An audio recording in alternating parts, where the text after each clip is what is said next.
जवन एक बार ठान ले ली वो पत्थर के लकीर हो जाला, बुझले?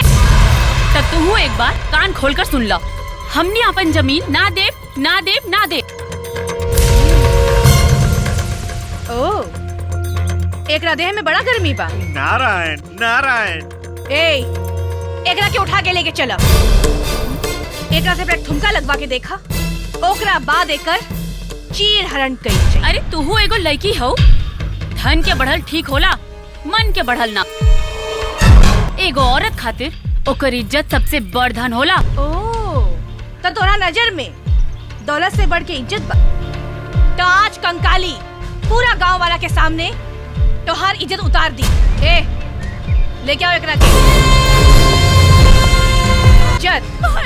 चल दिखावतानी। हाँ। छोड़ छोड़ हमारे, छोड़ छोड़ दो हमरा के।